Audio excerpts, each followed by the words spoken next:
Welcome back students. अब हम आगे बढ़ते हैं।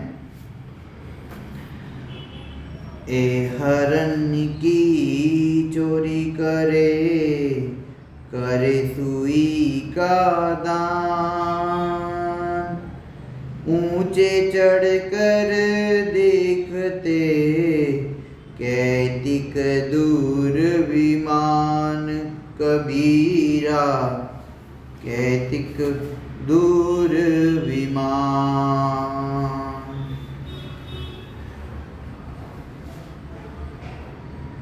तो कबीर जी कहते हैं कि लोग एरन की चोरी करते हैं, है ना।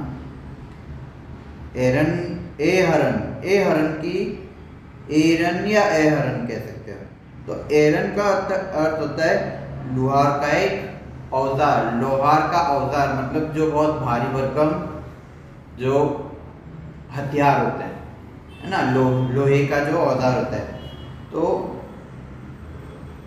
कि लोहा के एरन की चोरी करते हैं और सुई का दान देते हैं, है ना। कुछ लोग होते हैं जो चोरी का करते हैं, है ना, जितना चोरी से लेते हैं उसमें से लगभग 5 या 10% जितना हम दान देते हैं और 90% कुछ ले लेते हैं, ना। तो एरन की चोरी करते और सुई का दान देते हैं। फिर वे ऊंची छत पर चढ़कर देखते हैं कि उनके लिए स्वर्ग से आने वाला विमान अभी कितना दूर है ना।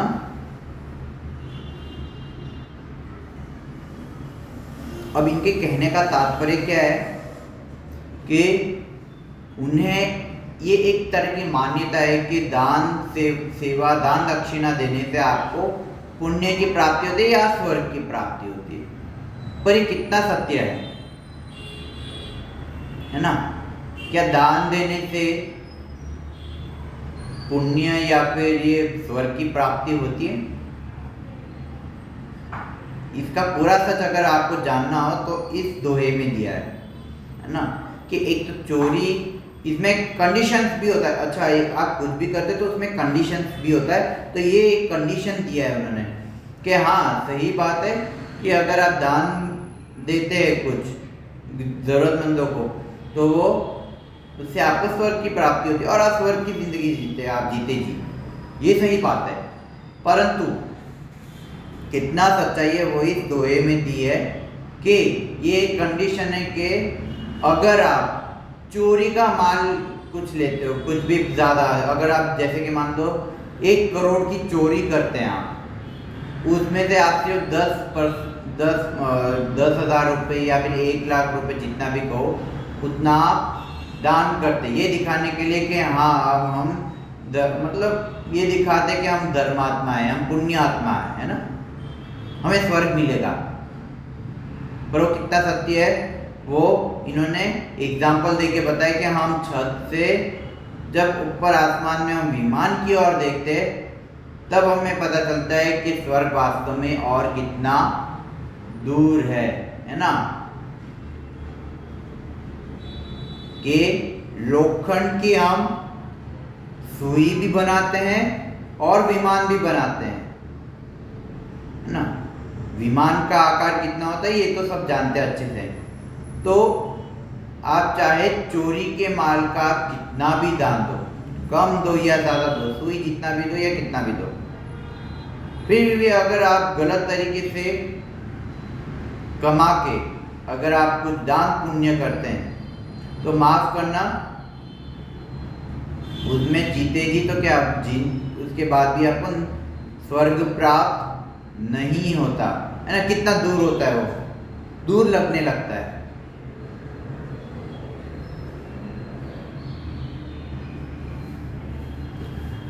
और हमारे समाज में आज ऐसे कई लोग देखने को मिलेंगे जो एक तो समाज का शोषण करके आप पैसे तो ऐंठते हैं और उन्हीं पैसे से आप दान देते हैं। और कई हमारे देश के राजनेता है तो सबसे खास करके इसमें अगर आप उत्तर प्रदेश की राजनीति में देखो और कहीं ना कहीं दिल्ली की राजनीति में देखो तो सालों से वही चलता आ रहा है। ये तो आज के समय में सुप्रीम कोर्ट ने इस पे सभी जो बड़े बड़े जो राजनेता है जो लुभावना देते हर बात पे कि आपको मुफ्त में ये मिलेगा, मुफ्त में वो मिलेगा, है ना। समाज के जो चोरी के इतने सारे पैसे लेते रहते हैं, लेकिन उसमें विकास करने के बजाय आप सिर्फ गलत चीज़ों में गलत जगह आप दान करते हैं, तो उसमें किसी को स्वर्ग नहीं केवल नरक ही प्राप्त होता है ना। तो इसलिए इस बात का ध्यान रहे कि ईमानदारी से कमा हुआ पैसे को अगर आप थोड़ा सा अगर आप दान में और सही जगह अगर आप दान में देते हैं, तब आपको वास्तव में स्वर्ग प्राप्ति, एक संतुष्टि प्राप्ति, है ना। स्वर्ग प्राप्त तभी होती है जब आपको मन से सेटिस्फाई हो कि हाँ हमने ये काम को बड़े प्रेम से या बड़े ईमानदारी से किया, ईमानदारी की वैल्यू दिखाया गया है इसमें, बेईमानी का नहीं। तो यही है जीवन का एक और मुख्य धारा, ओके, मुख्य धारा। तो अब आगे बढ़ते हैं। सोना सज्जन साधुजन टूटी जुरे सोबार, दुर्जन कुंभ कुम्हार के एक धका दरार, कबीरा एक धका दरार।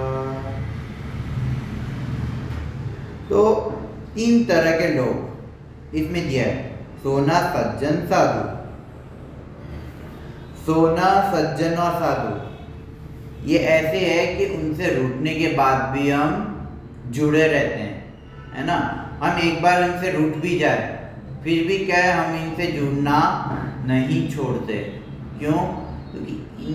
क्योंकि कई बार इनसे भी गलती हो जाती है, तो इनकी गलती पे हम रूठ भी जाते हैं, परंतु फिर भी इन तीनों का एक ही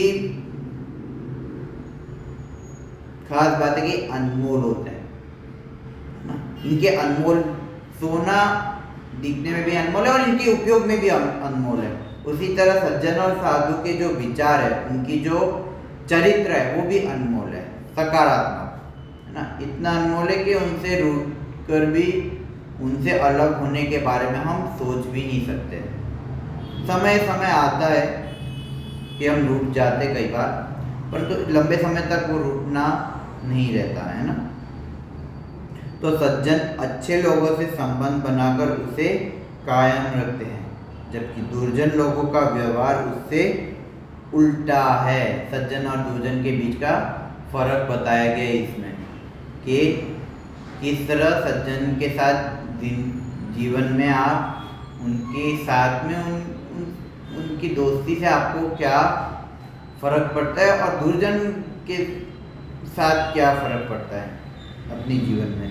तो जैसे जरा सी दरार वाले मटके को थोड़ा धक्का मारने पर फूट जाता है, ठीक उसी तरह दुर्जन व्यक्ति टूटते हुए संबंध को पूरी तरह तोड़ देने में संकोच नहीं करते। अगर आप गौर से देखें तो एक टूटा हुआ घड़ा है, इसमें एक इन दोनों के बीच का जो रिश्ता, मतलब जो रिलेशन बताए कि मतलब टूटे हुए घड़े और दुर्जन के रिलेशन के बारे में बताए, एग्जाम्पल बताए कि जैसे टूटा हुआ घड़ा है, थोड़ा सा भी अगर दरार हो तो अगर उस दरार में भी अगर हम थोड़ा सा धक्का लगा दें, है ना, तो वो क्या पूरी तरह टूट जाता है ना, पूरी तरह टूट जाता है वो थोड़ा सा भी धक्का मारने पर। उसी प्रकार आप दुर्जन व्यक्ति से अगर आप नाराज भी हो जाओ या फिर दुर्जन विचारों से अगर आप इनसे रिश्ता तोड़ने की भी बात करते हैं, है ना, तो चाहकर भी आप इनसे रिश्ता जोड़ने के बारे में आप सोचना भी भूल जाते हैं। ये सज्जन और दुर्जनता का फर्क है। इसलिए आज के समय में भी अगर आप गौर करें तो इसका उल्टा हमें देखने को मिलता है। इंसान कितना भी दुर्जन हो, लेकिन हम उनसे रिश्ता नहीं तोड़ सकते। क्यों? क्योंकि वो हमारे ससुराल वाले हैं, हमारे ससुराल वाले बिरादरी हमसे नाराज हो जाएंगे, बिरादरी पे हंसी उड़ेगी हमारी। तो ये रिश्तों के आधार पे आज के समय में जो ये मानते कि नहीं वो हमारे समधी, वो हमारे रिश्तेदार है, अगर वो कितना भी दुर्जन हो लेकिन फिर भी उनसे रिश्ता तोड़ने के बारे में नहीं सोचते। क्यों? क्योंकि बिरादरी में हम ये सोचते कि हमारी बिरादरी में नाक कटेगी। ऐसे ये जो हमारे बिरादरी, जो समाज, इन सब के बारे में सोच सोच के हम अपनी ज़िंदगी के साथ जो खिलवाड़ करते, आज वही कारण है कि हम अपनी आने वाली पीढ़ी को भी उसी गलत राह पे ले जाने का शुरुआत करते हैं, और उसका गहरा असर आपकी आने वाली पीढ़ी पे ज़रूर पड़ता है। इवन पहले क्या, आज के पीढ़ी पे भी अगर गौर करें, देखने को मिलेंगे इस तरह के कारनामे। इसलिए अगर अपने जीवन, अपनी रिश्तों, ज़रूरी है अपने रिश्तों को संभाल के, अपने रिश्तों को निभाना, परंतु ऐसे लोगों के साथ में, अगर चलो बाहर वाले थे, अगर घर पे भी अगर ऐसा कोई आपके अपने हो जो दुर्जनों के साथ रहकर भी वो दुर्जनों जैसा व्यवहार करे, या वो ये कहता है कि नहीं यही दिन मैं ऐसे ही करूँ, तो ऐसे लोगों के साथ रिश्ते जोड़ने से अच्छा है ऐसे लोगों के साथ रिश्ता तोड़े। इतना आसान नहीं होता, समझ सकते हैं, मन की बात है, परंतु समाज के साथ देखते हुए ऐसे लोगों को भी सुधारने के लिए अगर हम आगे नहीं आएंगे तो ये हमेशा उसका गलत फायदा, दुरुपयोग करते रहेंगे। रिश्तों का दुरुपयोग जो आज के समय में बहुत ज़्यादा हो रहा है, यही कारण है ना, कि हम दुर्जनों को ज़्यादा बढ़ावा देते हैं। क्यों? क्योंकि वो पैसे वाले, उनके पास पैसे है, उनके पास स्टेटस है, उनके पास ऐसी आकर्षण है, इसको देखकर लोग उनके एक तरह जीने की चाह रखते हैं। नहीं तो पैसे वाले भी कई ऐसे सज्जन लोग हैं, तो इसका मतलब ये नहीं कि सारे पैसे वाले सज्जन लोग ही होते हैं, नहीं। उनकी नीयत, उनकी बोली, उनका व्यवहार और उनका जो एटीट्यूड, उस पर खास गौर करना होता है ना।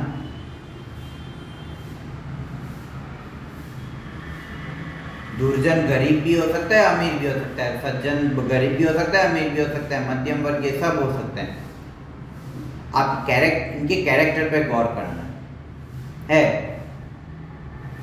मेरे भी कई दोस्त ऐसे जो दुर्जन है, पर जब पता चलता है कि वो अपनी दुर्जनता नहीं छोड़ सकते, तो मैं भी उनसे दोस्ती तोड़ने में कोई हिचकिचाहट नहीं करता। थोड़ी तकलीफ ज़रूर होती है शुरुआत में, लेकिन फिर बाद में आगे बढ़ते हैं।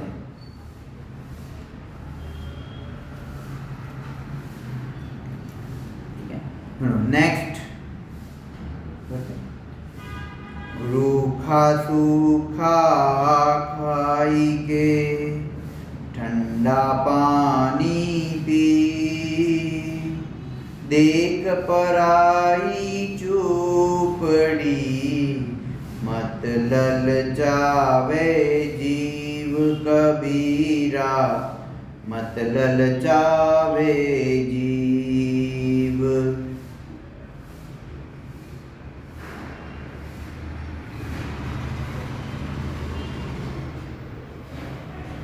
इसमें कबीर जी ने लालच, जो एक जिसमें बात बताई गई है, लालच, आत्मनिर्भर है ना, और आत्मसम्मान, इस पे खास गौर किया। इसमें खास गौर दिया है इन्होंने कि आप न भले ही रूखा सूखा रोटी, जो भी रूखी सूखी चीज़ है, जो भी ठंडा पानी या कोई सामान्य देखकर, पहले लाइन में जो कहते हैं कि रूखा सूखा खाना हो या पानी, ठंडा पानी पी के आप भले गुजारा करें,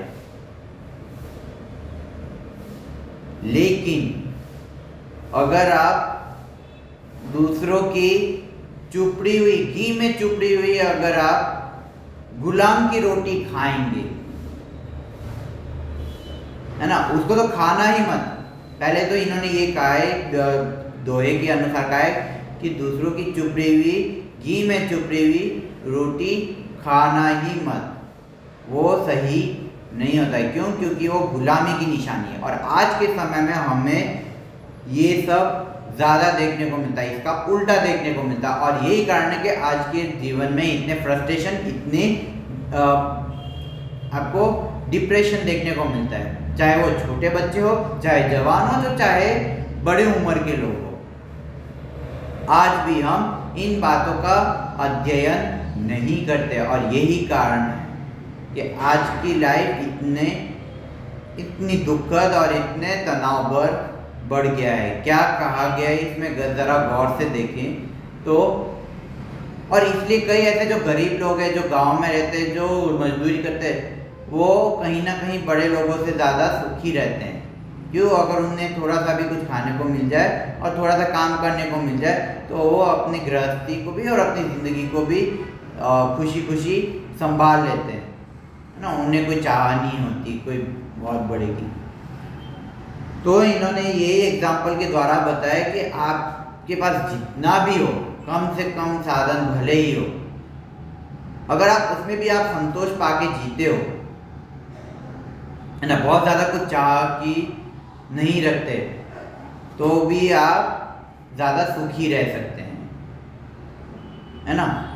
आप अंतरात्मा को आत्मसम्मान या आत्मसंतोष से ही आपको सुखी प्राप्त होती है, न कि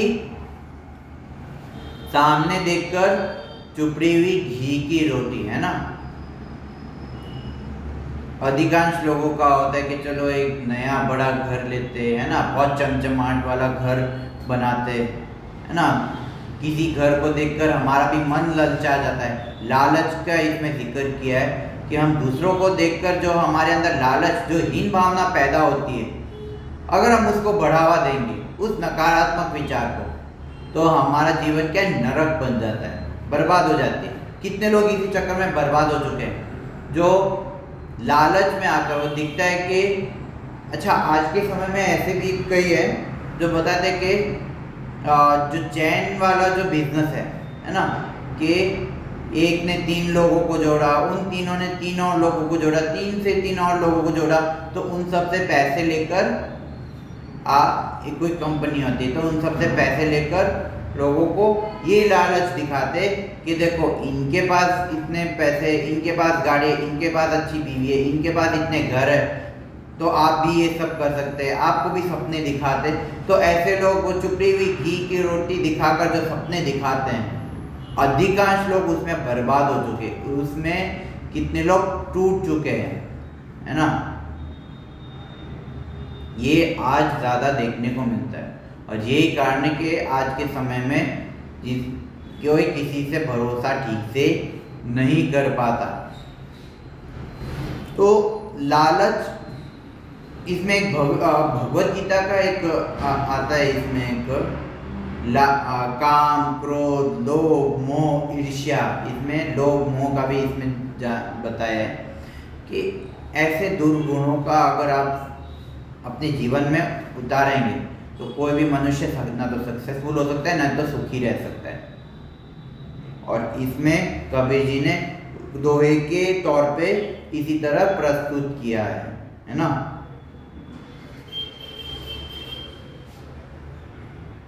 आत्मसंयम और संतोष, जैसे पहले भी कहा था कि आत्मसंयम और संतोष रखने की कबीर ने इन्होंने सीख दी है, ठीक है। और एक बार लाइफ में 1 महीने करके देखो ये प्रयोग, 1 महीने, 2 महीने, 5 महीने, 6 महीने, जितने भी महीने, चलो 1 महीने से, 1 महीने तो बहुत ज़्यादा है, एक बार करके देखो, आपको आइडिया हो जाएगा आत्मसंतोष कितना ज़रूरी है अपने जीवन में सुखी रहने के लिए, न कि बहुत ज़्यादा कुछ पाने से। क्यों? क्योंकि उसमें संतोष कम होती है और संतोष कम होने से आपके अंदर जो गुस्सा है, जो फ्रस्ट्रेशन है, वो बढ़ती रहती है और फिर तनाव बढ़ जाती है और कई तरह की बीमारियां जन्म लेती है। तो ये एक अनमोल दोहे हमने पढ़ लिया। अब नेक्स्ट दुआ कबीर इस संसार में पंचरत्न है ये सारे, पंचरत्न है ये साधु मिलन हरि भजन, दया दीन उपकार कबीरा, दया दीन उपकार। तो कबीर जी ने कहा है कि संसार में 5 तरह के बहुमूल्य रत्न शामिल है। तो 5 रत्न क्या है? सोना चांदी हीरा मोती रूबी ये सब है? नहीं, इससे भी बढ़कर 5 रत्न है। वो क्या क्या है आइए हम जानते हैं। साधु मिलन, साधु का मिलन, जिसे हम एक भाषा में कहते, एक शब्द में कहते हैं सत्संग। सत्संग का मतलब सिर्फ भजन कीर्तन ही नहीं होता। सत्संग का मतलब है एक सुविचारों का मिलन, है ना। कोई ग्रुप होते हैं कि जहाँ पे भक्ति की बात करते हैं, ना कि भजन, केवल भजन किया, नौटंकी टाइम पास की नहीं। कई लोग तो भजन सत्संग ये सब क्या है, एक तरह का टाइम पास हो जाता है, या फिर शोबाजी होती है आज के समय में। वो एक तरह से नकली सत्संग कह सकते हैं। असली सत्संग वो होता है जो विचारों को, अपने अनुभवों को, है ना, सुविचारों को, अपने अनुभव को अपन एक दूसरे के साथ शेयर करते, डेट इज कॉल्ड एक्चुअल में सत्संग ना। क्योंकि पहले ही दुनिया में इतने गलत विचार, इतने फ्रस्ट्रेशन, इतनी दुर्व्यवहार इतना बढ़ गया है कि वो सत्संग ही ऐसा अनमोल रतन है कि जिससे मनुष्य को सुखी रखने में मदद रखता है। ठीक है, तो ये पहला है साधु मिलन। दूसरा है हरि भजन। हरि भजन का मतलब है हरि के गुणगान गाना, हरि के गुणगान और उनके गुणों का अपने जीवन में उतारना। नहीं तो केवल भजन करते हैं लेकिन दूसरी तरफ क्या करते हैं, वो अनाप शनाप कार्य करते हैं। और कई लोग उसी को प्रैक्टिकल लाइफ कहते हैं, which is not a true life. Okay, और यही कारण है कि आज भी ऐसे लोग कभी सुखी में सुख नहीं प्राप्त करते, चाहे उनको बच्चे आ जाए, शादी हो जाए, चाहे कुछ भी हो, पर ऐसे लोग कभी सुखी नहीं रहते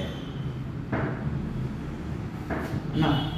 तो हरि भक्त जन है दया दीन उपकार। दया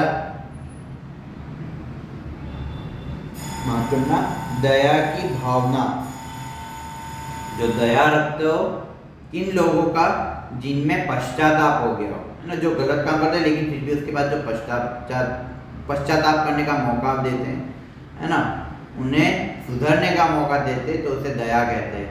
और जिन्हें हम, जो दुर्जन होते हैं, जिनको हम, दुर्जनों को हम दंड देते हैं, वो भी एक प्रकार की दया है। क्यों? ताकि हम उन्हें मदद कर सके कि वो सही रास्ते पे आ सके। तो ऐसे लोगों को दंड देना भी एक प्रकार का दया है। हाँ, थोड़ा कठिन है दंड देना, परंतु लोक कल्याण के लिए और सकारात्मकता को बढ़ावा देने के लिए ये दया करना भी अनिवार्य है। एक है नम्रता और परोपकार, है ना।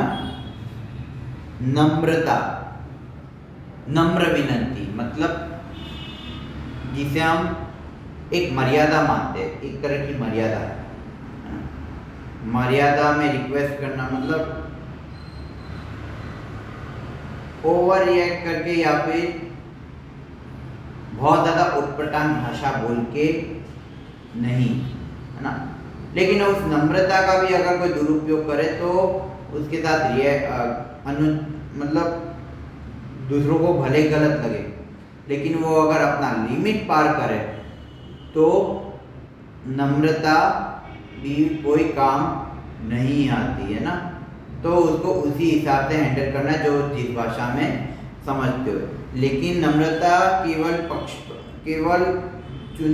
उन्हीं लोगों के साथ करे जो उसकी वैल्यू करते हो, है ना। तो ये भी ध्यान रहे। और परोपकार, है ना, उपकार।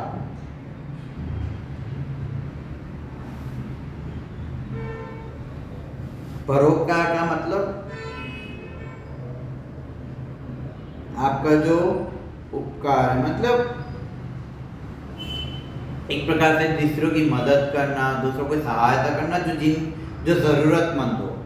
बिना जरूरत आप किसी की सहायता करोगे तो वो क्या है, गलत रास्ते में जाते हैं, वो आलस होता है और आपकी जो शक्ति है वो भी वेस्ट हो जाती है। तो परोपकार भी एक रत्नों में, कीमती रत्नों में आते, पंच रत्न जिसे हम नाम दिए है ना। तो अगला दोहा, कांकर पाथर जोड़ी के मस्जिद लई चिनाए, ताजड़ी मुल्ला बांग दे, किया भी बहिरा हुआ खुदाए कबीरा, क्या बहिरा हुआ खुदाए, है ना। तो क्या कहते कबीर जी कि एक कंकड़ पत्थर जोड़कर मस्जिद बनाई, है ना, उस समय भी कंकड़ पत्थर जोड़कर मस्जिद बनाई, ठीक है, और उस पर चढ़कर मुल्ला बांग देने लगा, मुल्ला बांग देने लगा। बांग देने लगा का मतलब क्या होता है कि जोर से खुदा को पुकारने लगे। अपन लाउड स्पीकर लगाते ना, लाउड स्पीकर आज के टाइम पे, नहीं तो क्या ऊपर भी ऐसी चीजें लगाते कि उससे जोर जोर से अल्लाह कहते हैं। हालांकि मैं मजाक नहीं कर रहा हूँ, मैं किसी की हंसी नहीं हो रहा, किसी की भावना को ठेस नहीं पहुंचा रहा हूँ, परंतु अभी कबीर जी क्या कहना चाहते हैं इस बारे में वो मैं अभी आपको बताऊंगा। ये मेरे शब्द नहीं, ये कबीर जी के शब्द है, तो इस पे एक बार जरूर गौर करें ना। तो कबीर पूछते हैं कि खुदा क्या बहरा हो गया है जो उसे इस तरह जोर से पुकारने की जरूरत पड़ती है। तो जरा गौर से देखिए क्या कहते हैं। जो हम कई जगह जहाँ पे लाउड स्पीकर लगते हैं अल्लाह, वो दिखाता है कि कितना अहम होता है धर्म में भी, और सिर्फ हिंदुओं में भी नहीं, सॉरी इस्लामों में नहीं, हिंदू में भी होता है, कहीं जगह होता है। क्रिश्चियन का तो ये बहुत कम देखने को मिलता है, परंतु हिंदू में भी कहीं कहीं होता है कि जहाँ पे मंदिर में जोर जोर से चलो घंटी बजाते हो, बहुत अच्छी बात है, परंतु कई लोग भजन और ये लाउड स्पीकर में, इवन जो रिक्शा वाले होते हैं और कई लोग ऐसे होते हैं जोर जोर से लोगों को सुनाते जाते हैं। और शादियों में जो इतनी तेजी से जोर जोर से लाउड स्पीकर में जो बजते, जो लोगों को इतना डिस्टरबेंस होता है, कभी गौर किया है कि क्या इससे भगवान को, खुदा को, क्या उनको ये अच्छा लगता है?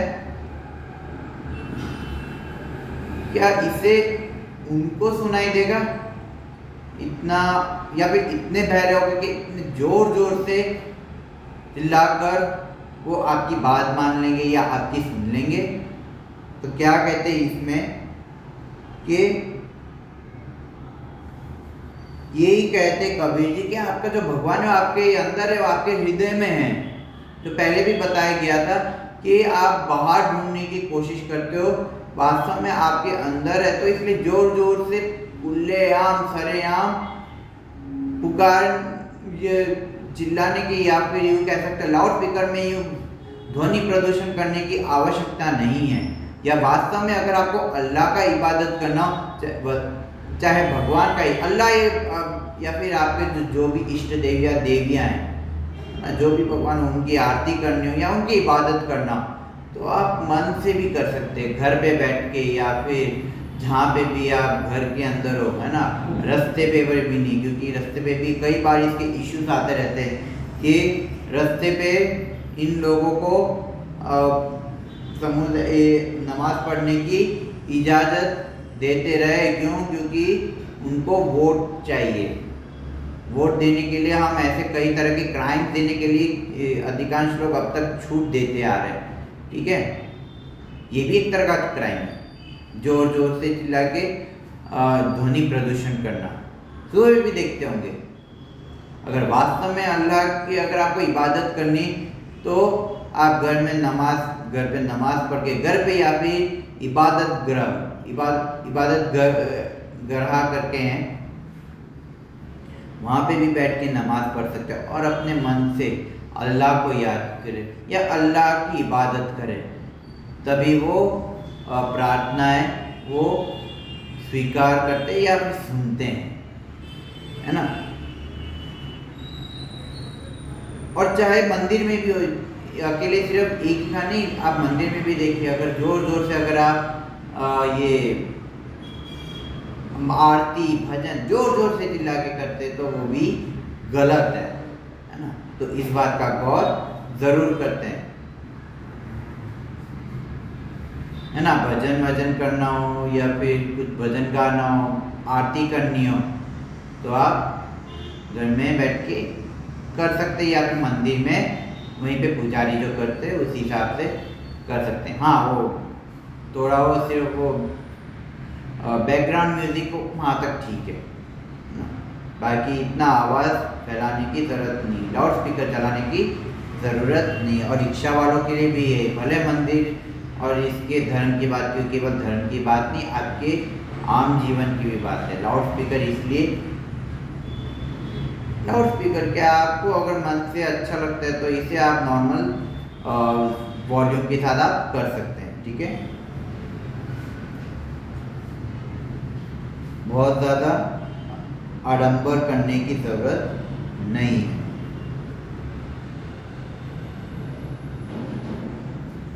और 9वां है, दुख में सुमिरन सब करे, दुख में सुख में करे न कोई, जो सुख में सुमिरन करे, दुख काहे को हो ए कबीरा, दुख काहे को दोई, दुख काहे को होय। इसमें भी एक आम तौर पे बात कही गई इन्होंने कि दुख में तो हम हमेशा भगवान को याद करते, भगवान की पूजा करते या भगवान को कुछ देते हैं, तो हमें लगता है कि हम दुखी है तब हम सुमिरन करेंगे, परंतु जब सुखी होते तब क्या होते हैं, तब हम भगवान को भूल जाते हैं, है ना। तब हम जो चाहे कुछ भी गलत अनाप शनाप कुछ भी कार्य करते हैं, मस्ती में करते हैं, लेकिन हम उस समय भगवान को भूल जाते हैं। दिस इज इरिस्पॉन्सिबल एक तरह से। तो वही इन्होंने बताया है कि दुख में सब लोग भगवान को याद करते हैं, लेकिन सुख में उसे कोई याद नहीं करता। यदि सुख में भी आप भगवान को याद करेंगे, यदि आप सुख में भगवान को याद करेंगे तो दुख आपके जीवन में नहीं आएगा। और अगर बाई चांस आ भी गया हो तो आपके पास इतनी शक्ति हो उस समय कि दुख में भी आप सुखी से जी सको बिना टेंशन के, है ना। तो हर समय सुख में भी हो या दुख में भी हो, अगर आप भगवान को याद करने का मतलब सिर्फ ये नहीं कि हरि हरि बोलो ना, हरि हरि या फिर जय श्री राम जय श्री, बस इतना तक सीमित नहीं। लेकिन आप जब सुख जब आप प्राप्त करते हो जीवन में, तब एक मन में ये विचार आता है कि आज हम जो कुछ भी है वो उनकी देन है। हम सिर्फ कहते भी नहीं, अपने मन से स्वीकार भी करते, लेकिन जब हम इस बात को स्वीकार नहीं करते, मन से स्वीकार नहीं करते या मन से हम कुछ और गलत अपेक्षा करते हैं, तो आप जीवन में कभी भी सुखी नहीं रह सकते, चाहे आपको कुछ भी कितना भी सुख सुविधाओं का साधन मिल जाए, है ना। अगर आपको सुखी रहना है तो अगर आपको हर मौके पर, है ना, हर वक्त दुख कम हो आपके जीवन में, तो इसके लिए सुख होने पर भी आप भगवान को याद करें। सुमिरन का मतलब ये भगवान को याद करना, है ना, हर समय हर क्षण, है ना, कभी उनको नहीं उनको नहीं भूले, ठीक है। तो ये हमारा कबीर के दोहे का ये पार्ट खत्म हो गया, ठीक है। तो थोड़ी देर ब्रेक लेकर आपको आगे पार्ट लेते हैं, ठीक है। धन्यवाद।